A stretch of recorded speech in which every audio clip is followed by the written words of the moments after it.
This episode is brought to you by Facebook. So you were scrolling on Marketplace, and there it was, the bike you'd been searching for. You sent a message, and it turned out the seller was super chatty, kind of funny, and an avid cyclist.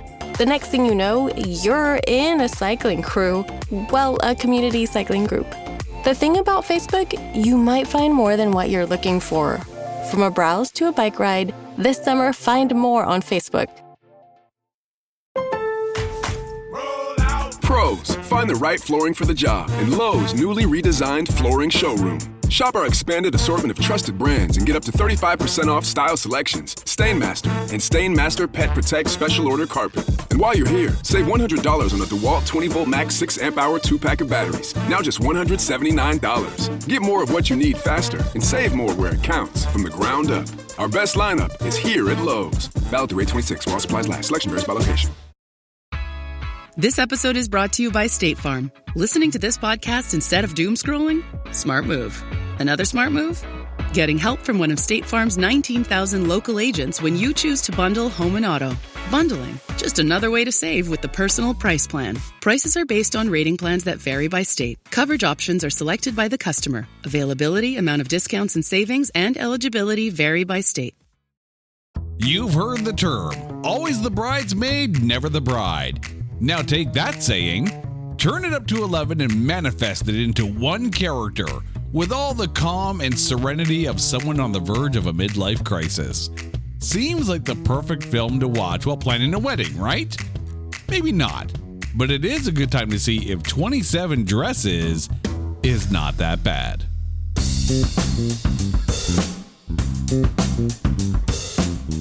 Welcome one and all to It's Not That Bad, the podcast that looks for A grades in B movies. Hello to all of our listeners in Corralejo, Spain, and around the world. How the heck are you guys doing? Okay, we are capping up our month of nups. That's right, sweet nups, sweet nuptials, wedding-themed movies with a film that surprisingly qualifies. It is 27 Dresses, and here, not wearing a dress, my lovely wife, Carrie. Carrie, how are you doing? I'm good, but truth be told, I don't think I actually own 27 dresses. No, I think you're about 3 or 4, and that's about it. Yeah. Now, pajama pants? 27 pajama pants. Oh, damn right. Yoga outfits. That was like the pandemic suit, though, right? Nice shirt up top in case you had to be on Zoom, pajama pants down below. It was literally the work mullet. Yeah. I might have 27 purses to go along with those dresses that, like 4 or 5 dresses that I might own. Okay. Dear listeners of the female persuasion, don't be jealous. Dear listeners of the male persuasion, feel my pain. Don't be frightened. You know what, though? I can honestly say I'm not a shoe girl, so I don't necessarily have like 27 pairs of shoes either. I don't. You're not a shoe girl. I'm not a shoe girl. I've got UGG season, flip-flop season, and then throw in running shoes because for work. How many pairs of running shoes do you have? Okay, that's for work. How many pairs of Uggs do you have? Okay, that's UGG season. How many pairs of sandals do you have? Okay, this podcast needs to focus on the task at hand. We're talking 27 dresses, okay? Right now, every guy listening to this episode with their girl in the car is going, you see, honey, I'm not the only one. See, this isn't about me, okay? I'm suddenly feeling attacked here. Let's get on with it. Get on with the show. That's right. Let's get on with the talking of 27 dresses. And this caps up a 3-month run of wedding-themed movies because you know what? August really does feel like nuptial month. So a great way to actually celebrate this. But Carrie, in dealing with these 3 movies, right? You've got Bride Wars, you've got Maid of Honor, and now you got 27 Dresses. Yes, I know there's only 3 movies. We did have a grading on a curve at the beginning of the month, but you know what? This is still a great way to wrap up our August. But yeah, 27 Dresses. one of those movies kind of on the, constantly streamed, constantly broadcast kind of list for a lot of channels, did actually make quite a bit of noise, maybe not in the right way. We're going to talk about this film and wrap up our nuptial month. But before we do, it is time to take all 27 of these dresses and trailerize it. Meet Jane. She's the wedding magazine level example of the perfect bridesmaid. But she's about to get her world turned upside down. Because just as she's about to tell the guy of her dreams how she feels about him, in walks her sister. Now, her guy is about to marry her sibling, and she's going to plan their wedding. I mean, if you're thinking that's messed up, you're right. I mean, if that was me, I'd be mad. So mad I would reveal every single secret I had ever held back on. I would secretly snip 2 out of every 3 stitches on her wedding dress, then rent a huge turbine fan for that epic breeze feel and see how long it lasted. I'd spike her drinks with Ipecac at every possible turn until she threw up on everything. And then I'd get a sledgehammer and... Okay, a little too far. But I sure as hell wouldn't plan their wedding. It's time to embrace the shame of every ugly dress in a closet that won't close. Katherine Heigl stars in 27 dresses. Rated PG-13 for pretty ugly gowns. Oh, that's harsh. Some of them were pretty. Were they? Some of them were just way out there. I mean, clearly she attended theme weddings along the way. But why keep them? Like, does she think she's going to wear the cowgirl wedding dress? There was something completely other. But let me ask you a question then. If you were asked to be someone's bridesmaid, would you keep the dress? Depending on the dress. That's the thing with being a bridesmaid. I mean, I've only ever been a bride. Never been a bridesmaid. Right? Huh. Well, always the bride, never the bridesmaid. Dear friends, I'm available. I'm willing to take on the role. Bridesmaid for hire. Yeah, exactly what she was, right? But I mean, you never get to literally choose. Sometimes you get to choose the style, but you're staying within the color theme of the wedding. Right. So, I mean, depending on the color, right? If it were like, I don't know, like a lime green. There were some pretty god-awful colors in that closet, let me tell you. Yeah. All right. So let's get into who is in the movie. The movie stars Katherine Heigl, James Marsden, Malin Ackerman, Judy Greer, Kristen Ritter, Ed Burns, Brian Kerwin, and David Castro. Directed by Anne Fletcher. This is only her second film as a director. Previous to this, she did Step Up. The movie is written by Aline Bosch McKenna. She actually did the screenplay for The Devil Wears Prada and wrote The Devil Wears Prada 2. The movie had a budget of $30 million. Domestically, it made $76 million. Worldwide, $162 million. So this movie brought bank in. When it was released on the January 18th, 2008 long weekend, debuted at number 2 with $27.4 million. The highest grossing debuting at number 1 was Cloverfield at $46 million. That is, you know how Barbenheimer came out and it's like you have two movies on opposite ends of the spectrum? Why don't we have Clover Dresses? Because this feels like that kind of weekend.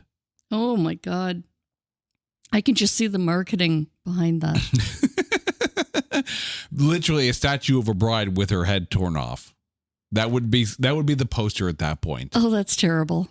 One other major release debut that weekend, Mad Money, debuted at number 8 with $9.2 million. There are some accolades for this movie.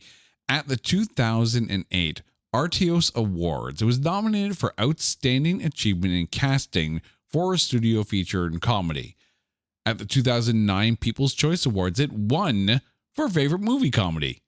At the 2008 Teen Choice Awards, it won Choice Movie Chick Flick, and James Marsden was nominated for Choice Movie Actor in a Comedy for this and Enchanted. And at the 2008 Alliance of Women Film Journalist Awards, and this is a little bit on the other side of things, it was entered into the Hall of Shame. Oh? Yeah. But the reason why we are here, and not just to wrap up our month of nups, are the critics. Over Rotten Tomatoes, the film has a tomatometer of 41% and a popcorn meter of 57%. The Metascore over at Metacritic is around that range at 47%, but at Letterboxd, 3.5 stars out of 5 for a 70% score. IMDb, 6.1 stars out of 10 for a 61% score, and at the Movie Database, 65%, giving this film the aggregate of 56.83%. So, Carrie, you've got a range from 41 to 70. The Letterboxd one kind of catches me off guard a little bit because Letterboxd usually finds that middle ground. I don't think I've ever seen Letterboxd have the highest score of everything. Is this, we'll start at that end. Is this a 70% film?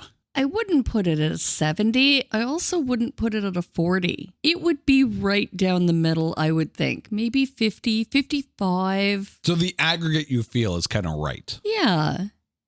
Yeah, it wasn't terrible, but it wasn't earth-shattering. It was kind of right down the middle. This episode is brought to you by Facebook. So you were scrolling on Marketplace, and there it was, the bike you'd been searching for. You sent a message, and it turned out the seller was super chatty, kind of funny, and an avid cyclist. The next thing you know, you're in a cycling crew. Well, a community cycling group. The thing about Facebook, you might find more than what you're looking for.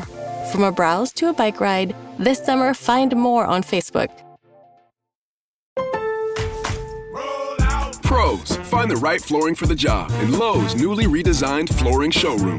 Shop our expanded assortment of trusted brands and get up to 35% off style selections, Stainmaster, and Stainmaster Pet Protect Special Order Carpet. And while you're here, save $100 on the DeWalt 20-volt max 6-amp-hour 2-pack of batteries. Now just $179. Get more of what you need faster and save more where it counts from the ground up.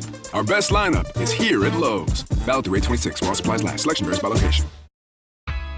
This episode is brought to you by State Farm. Listening to this podcast instead of doom scrolling? Smart move. Another smart move?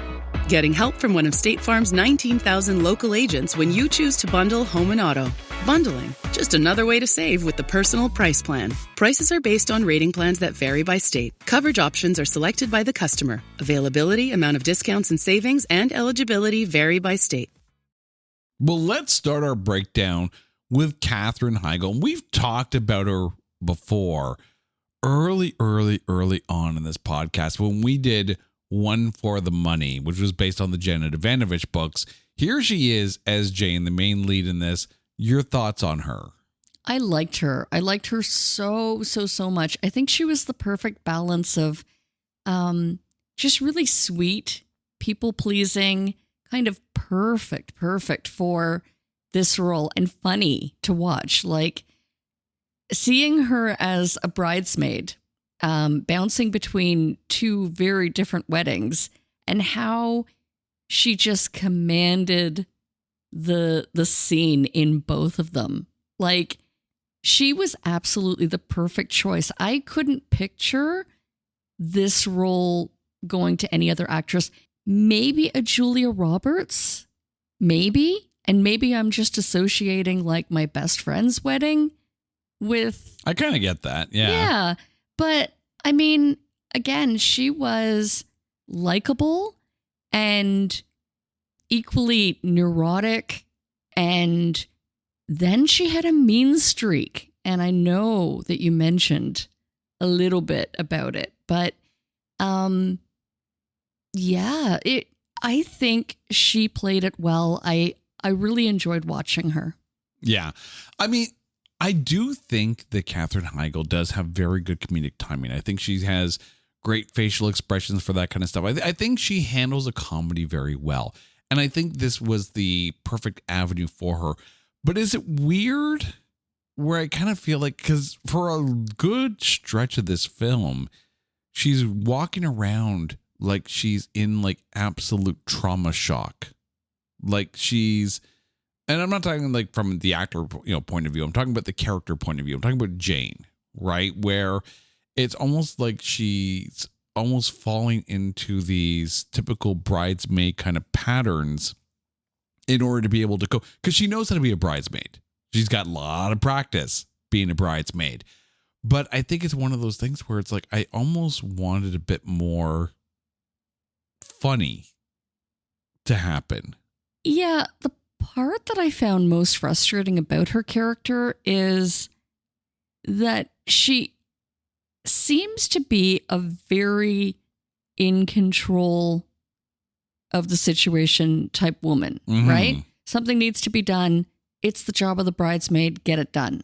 And very organized. Obviously, looking at her planner. Right.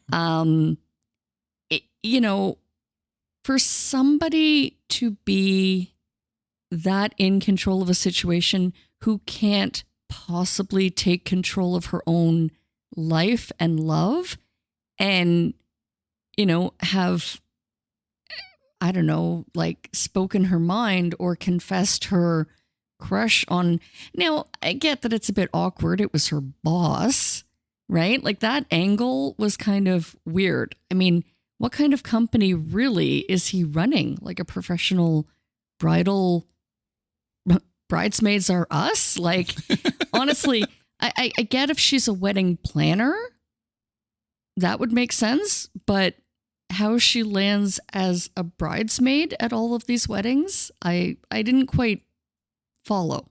Like, what company is this? Well, I mean, it's not, I don't even know what the company is. I really, really don't. But I think the problem with this film is that it's supposed to be a comedy. It's supposed to be funny. It's supposed to be kind of a little over the top, like weird, bad things happen kind of thing. And we almost want to see the crazy. I think the biggest thing with Jane, though, is that because she's been a bridesmaid all these times and because she's feeling like she needs to, be the maid of honor for her little sister, which I get, is that you almost have this sense that she's being kind of walked over. And her sister, Tess, really does feel like the kind of personality that would walk over people. Let's go back a couple of weeks to Bride Wars, right? And you had Anne Hathaway's character who was walked over by freaking everybody. And it wasn't until, she took control of her own destiny kind of thing and basically started to put her foot down and put, her character first. Jane almost feels like she needed a little bit of that, almost recognizing that she's being walked over by her sister, right? Like she walks in and immediately captures George's attention and immediately gets engaged. And it's like, is this something that happened normally, right? Was Jane always overlooked for her, model looks sister? Like, let's expand on this a little bit.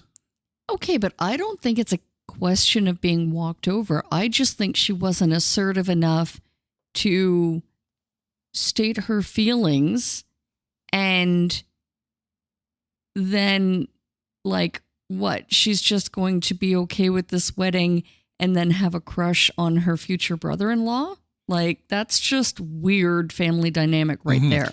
And I understand and appreciate the idea that she might be a shy person, but I don't think she is, because she is very in command of everything around when she's a bridesmaid. Like, you saw how she basically commanded this taxi driver to not look in the rearview mirror or lose $10 every time that he did, right? Like, there's an assertiveness to Jane that wasn't happening here.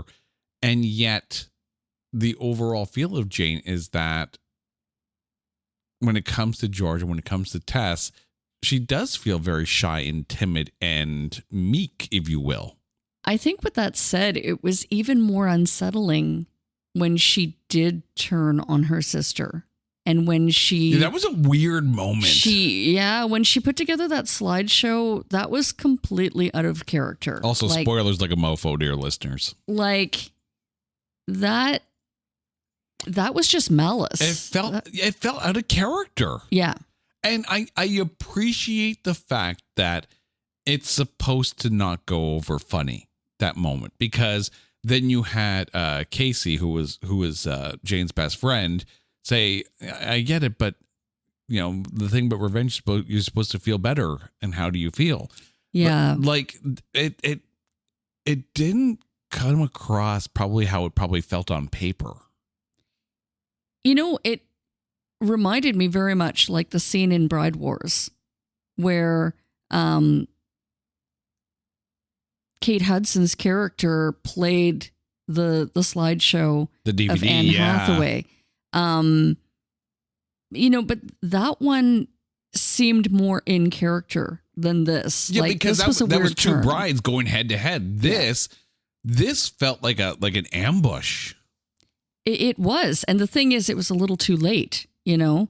If, like, what was her end game that, you know, after basically humiliating her own sister, that what? The groom is going to turn and love her? Like, that's... Well, actually, he was kind of strangely on board after the fact, too, which was kind of weird, too. I found that kiss after the fact was very strange, but it was also important. I think if that scene had happened before the wedding, if they had a moment, they shared a moment where she finally just blah and said everything that she was thinking and feeling, and how, you know, he needed to reconsider the wedding because she's loved him forever and they've known each other and this and that, and they're meant to be together.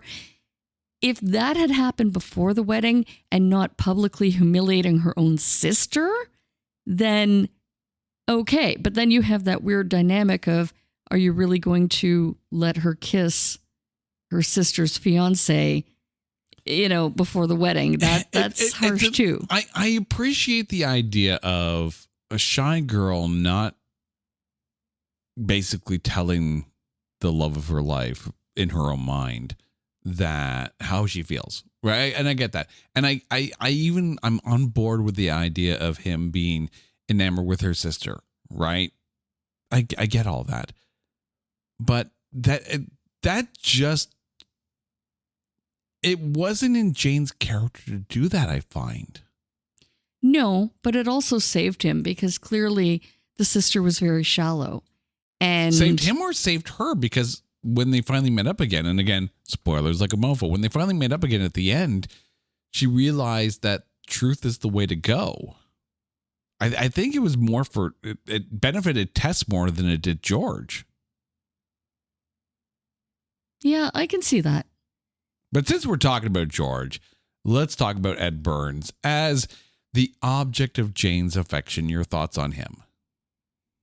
I liked him. I mean, he fell for the sister very quickly. And what, in the next scene, they're planning a wedding? Like, I mean, obviously, if that's what his company does, then, you know, weddings are kind of the forefront of his mind, possibly. But, you know what I liked about his character was the angle that he was a big brother.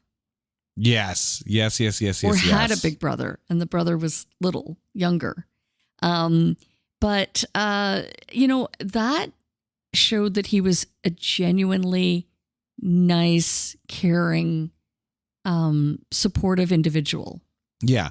They went almost out of their way to paint George as this really a good guy, right? Nothing that they showed, because Jane's not a bad person. Did she have a bad moment through this whole process? Yes, she did. But I don't think Jane comes across as a bad person. No, She no, doesn't. not at all. But that's the thing. You have to paint George in a light that you understand. You could appreciate that if you were someone who was like Jane, you would find, yourself attracted to someone like George. And I think they actually painted Ed Burns' character in a fantastic way as to make it believable that Jane would want to be with him. I couldn't see the relationship with Jane's sister going for very long. Okay. I could understand and appreciate George finding Tess attractive, but I do not see that connection. So clearly George in his mind was thinking about marriage, thinking about settling down, thinking about this hole in his life that's missing, right? Maybe that's why he's a big brother. Maybe that's why he does all these good things. I understand that. Tess is not that person, like, at all. No, but I think she was very much just introduced in the right place at the wrong time, very wrong time, because that very much could have been Jane. Yeah. Preparing for her wedding, walking down the aisle. Right. Just as she's about to tell him. But since we're talking about her as well, Malin Ackerman as Tess, Jane's sister, your thoughts on her? I liked her. My God, she was like absolutely perfect for the role. I just thought, aside from the angle that her relationship was based on lies and that she was a bit shallow, obviously kind of not even mistreating the big little brother, but having him clean her apartment was definitely not cool. Right. I mean, in much the same way that they painted George to be a really good guy, they did everything they could to paint Tess in a less than light. Now, but I don't think she was a bad person. No, I think she was just a person. Lost. Yeah, she's a person who didn't know how to be herself. I mean, the fact that she's a model, right? The fact that she's, someone who basically really flew by the seat of her pants, right? Like had no direction. She was rudderless. So it makes sense that she's very much, kind of going with the flow, right? And keep in mind too, this movie came out the year before Malin Ackerman's big break in Watchmen, where she was Silk Spectre. And then, of course, became the huge thing. And then she was in Rock of Ages a little bit later. I thought she was great in Rock of Ages. Here, it's one of those things where she did exactly what she needed to do, right? Be this flighty, kind of out there, very self-centered kind of character. And it's exactly what you needed Tess to be. You needed Tess to be all about Tess. Almost to aggravate Jane to a point of getting to... I just wish Jane's breakdown resulted in something a bit more manic, crazy, and funny, as opposed to vindictive and destructive, because that did not feel like Jane's character. Absolutely. And again, it was the timing, right? Like, to humiliate her sister was just, I think it's like you said, it was out of character. It was going beyond. Then there's this little sub-story of love with this reporter who is doing a story on Jane, even though she doesn't realize that there's a story being done on her. Kevin Doyle, played by James Marsden. Your thoughts? I liked him and I hated him. Is that fair to say? That is absolutely fair to say. He was so, I mean, he took her planner. Mm-hmm. Well, okay, he didn't take it, but he found the planner. It. He found it, but then he read it and he used that information I get that he's a journalist, but that is just, you don't take someone's planner. That you don't, I'm Santiago, Brooklyn Nine-Nine. I am organized. I am color-coded. I live and die by my calendar. You don't mess with a woman's calendar, especially if she is a professional bridal planner, bridesmaid. She's got her entire life's plan mapped out and color-coded. I appreciate that. In this book, and he's taking pages, he's writing on certain dates that, he wants to meet up with her. You don't do that. Don't do that. I hated that. I need to ask you a question. Okay. As a woman, I need to ask you a question. If this happened to you, and I'm not talking about like the whole someone you love is marrying your sister kind of thing. I'm talking about you lose your planner and then someone finds your life interesting enough to want to do a story on you. Okay. And gets all stalkery and writes all over your plan. Is Kevin Doyle a walking, talking red flag? Oh my God, yeah. And the fact that he keeps showing up because obviously he knows where she's going to be. What I would be calling the police. I'd get a restraining order pretty damn quick. They wrote him straight up stalkery. Okay, but he's also a journalist. So he's good at what he does. She doesn't know that. See, here's the thing, is I could buy that he was trying to, get a story and find out more about her to write about her. But I didn't quite get the angle that they formed a relationship out of this. No. Like that some of the things he was doing is unforgivable. He's stalking her. He's like withholding information, tearing out pages of her calendar. He's basically ruining her life by showing up at different things and just being a general nuisance in her life. Like, This is an ongoing theme with this guy. How she fell for him?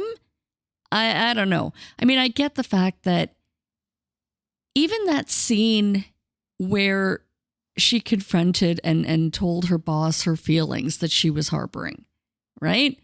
That should have happened sooner, but that should have had a different outcome, I think. I can't see her going, yeah, I loved you, but nah, I'm over you. Now I'm on to this journalist guy who's been stalking me. Right. It's like Stockholm syndrome at that point. Right. Okay. So let me backtrack here, because we mentioned that at the Alliance of Women Film Journalist Awards, this film was entered into the Hall of Shame. And I'm going to sit here and basically point at the elephant in the room. The elephant in the room is James Marsden. Okay. This movie outcome doesn't happen if James Marsden does not look like James Marsden. I think we can all agree James Marsden is a handsome man. I like him as being like Sonic's father figure. He's also Cyclops, though. I don't find him attractive, though. I actually thought it was Ashton Kutcher. And this is why I love you. But still. but no, seriously. This film doesn't happen if James Marsden doesn't look like James Marsden. So you change this role. You have this writer played by Danny DeVito, and you tell me this same film happens. Oh, my God. Okay. Nothing against Danny DeVito. He's a handsome man in his own right. There's a definite age gap there, though. That would definitely be creepy. Okay, but younger Danny DeVito. But that's the thing. To look at this on paper, right? Forget the fact that James Marsden is starring in this role. Take that out of the equation. If you read this on paper, you are looking at this Kevin Doyle character and going, the is this dude doing? Yeah, I mean, especially after the article is written. Like, that could be completely damning to her professional life. That's a lawsuit waiting to happen. Yeah. Not to mention, like the previous 27 brides, that those were the dresses from their wedding. Right? Like, that's kind of almost an invasion of privacy. It's totally an invasion of privacy. Someone at one of those weddings, one of those brides is going to sit there and go, I did not give you permission to show that dress and talk about my wedding in such a way. That article is a lawsuit.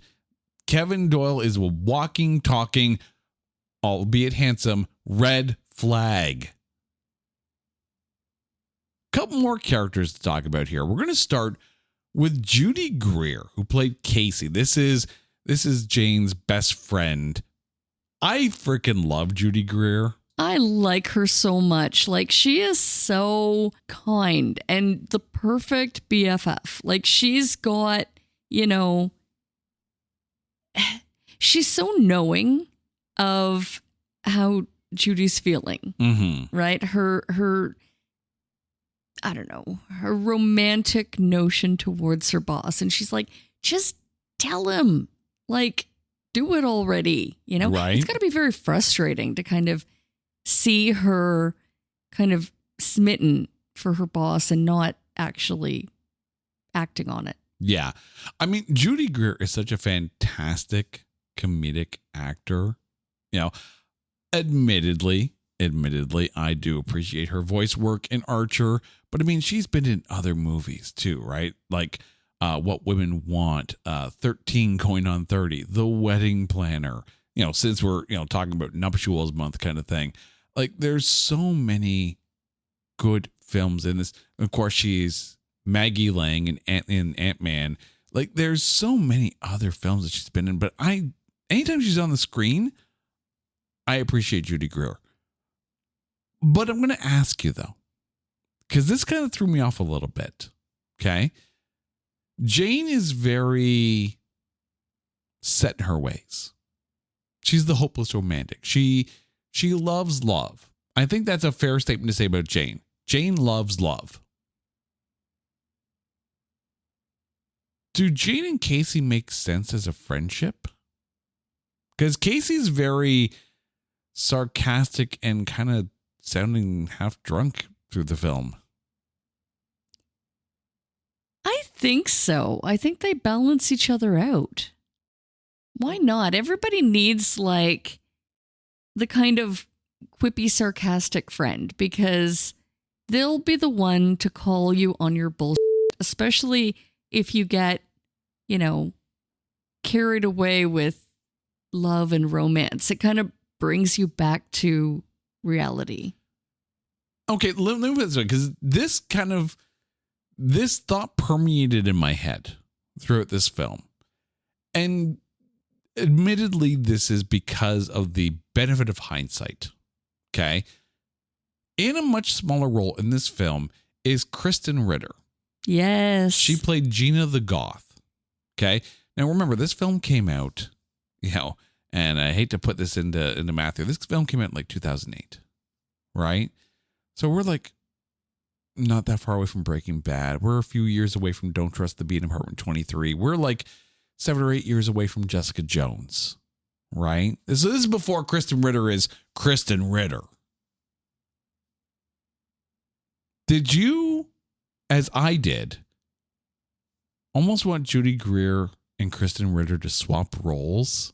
I don't think so. Not at all. No? Kristen Ritter had to be scary. No, I don't think Judy Greer would play the goth, but did you not want to see Kristen Ritter in the role of Casey as Jane's best friend? No, not at all. I think that the casting was perfect. I think, first of all, Kristen Ritter, as the secretary, like, oh, did you happen to do this? No.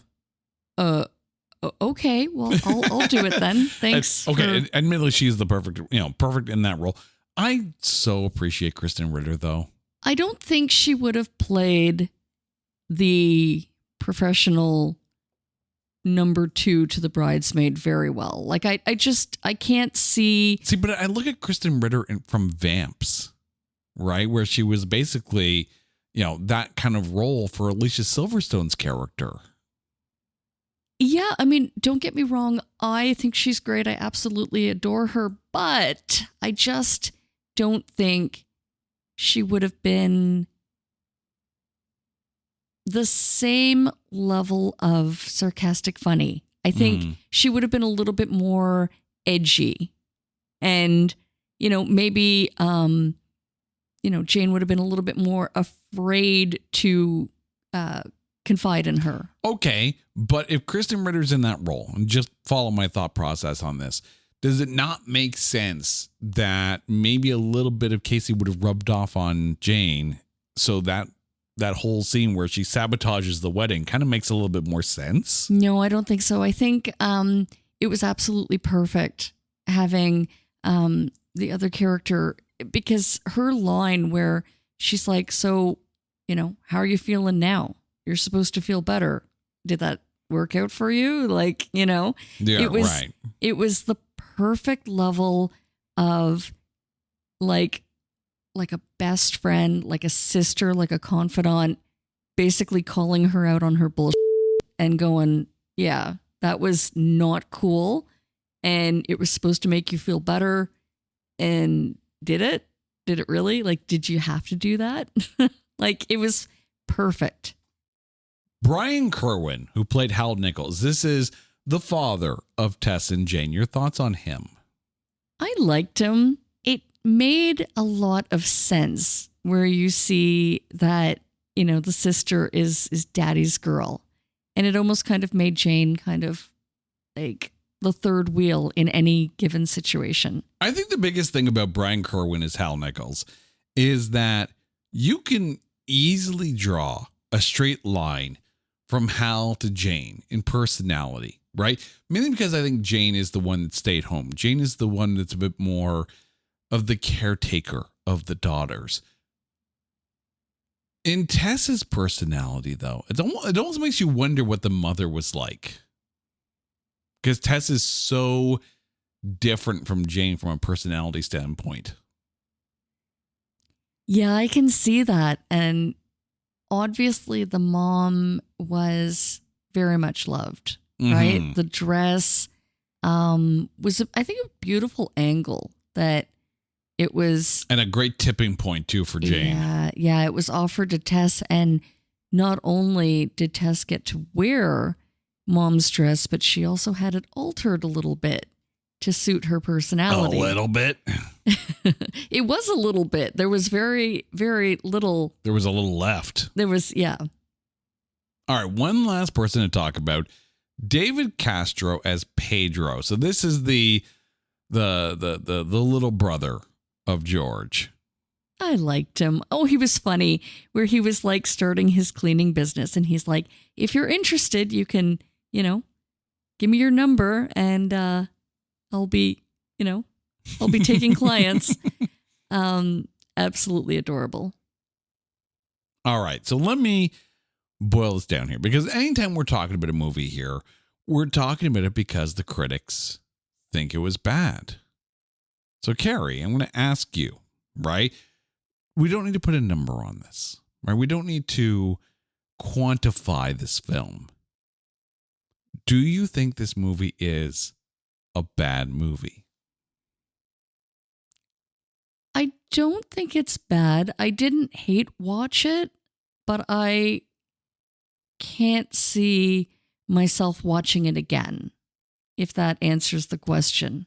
I mean, that's kind of fair. I mean, I don't think there was anything egregious wrong with it. No, I had never actually seen it before. Oh, neither had I. So this was a first watch and probably a last. And that's not to say that it was bad or unwatchable. I think it followed enough wedding movie tropes that it was predictable.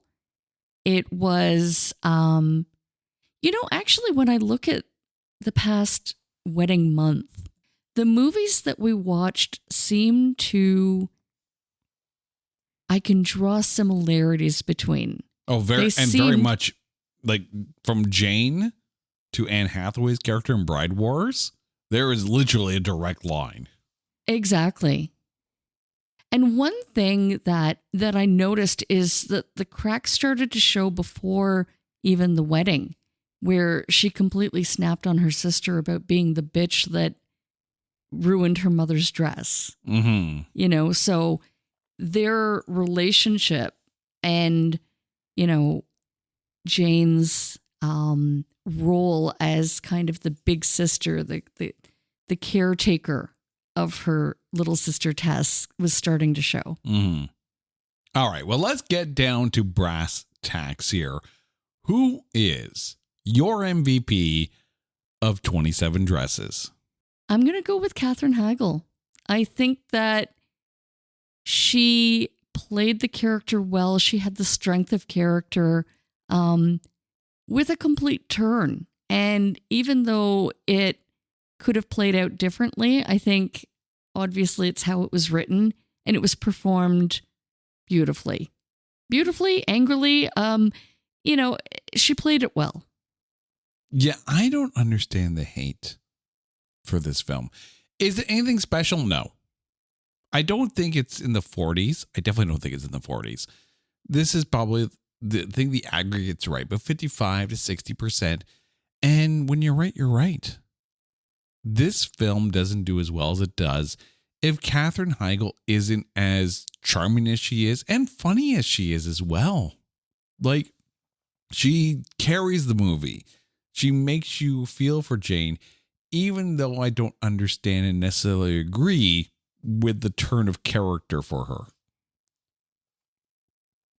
Yeah, I guess it shows that love is what it is. And I only wish that she had acted or followed her heart sooner, so that she could have been with who I honestly, even after watching the movie, I'm surprised that she walked down the aisle with Kevin. I think that she held a flame for her boss for so long, and I really think that should have been how the movie ended. I think they were meant to be. I mean, I agree. Kevin is just a walking, talking red flag.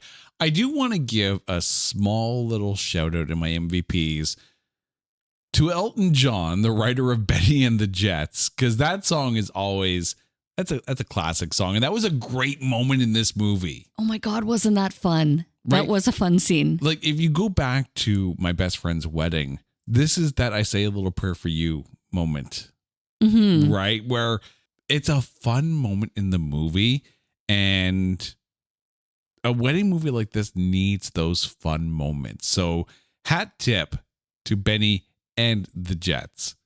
Carrie, thank you so much for this. And to you, our dear listeners, a quick little thing. On Thursday, August the 27th, I'll be appearing at Fan Expo in Toronto, part of the Canadian Podcast Awards. So if you happen to be at Fan Expo on the Thursday between 4 and 7 p.m., I'll be there. We're in the community section, so come on by. We got some games. We got some prizes. Love to see you out there. But until next time, you guys know the drill.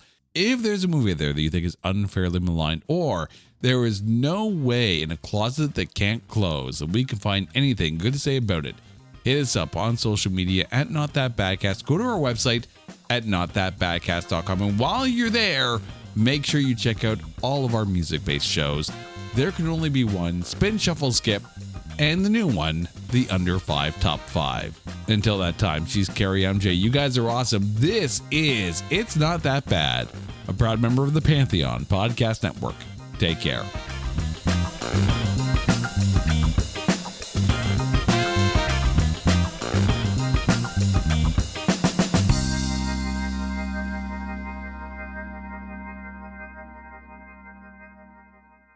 This episode is brought to you by ChatGPT.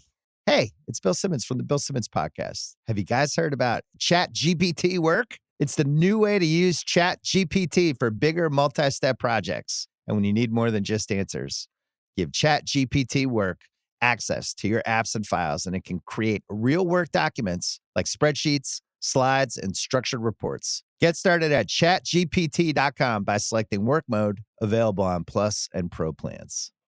You matched on Hinge, you're vibing. Then her energy completely changes. What do? I'm Raven Smith, and I wrote and read a real love story about this exact sitch. Listen to the free audiobook now. I see you. Avatar: Fire and Ash is now streaming on Disney+. It's the film critics are calling the best Avatar yet. Go, go, go, go! A true epic and completely jaw-dropping. This is the only pure thing in this world. Return to Pandora on Disney+. It will be an adventure for the whole family. And watch the Oscar-winning phenomenon at home. This is sick! Avatar: Fire and Ash, now streaming on Disney+. Rated PG-13.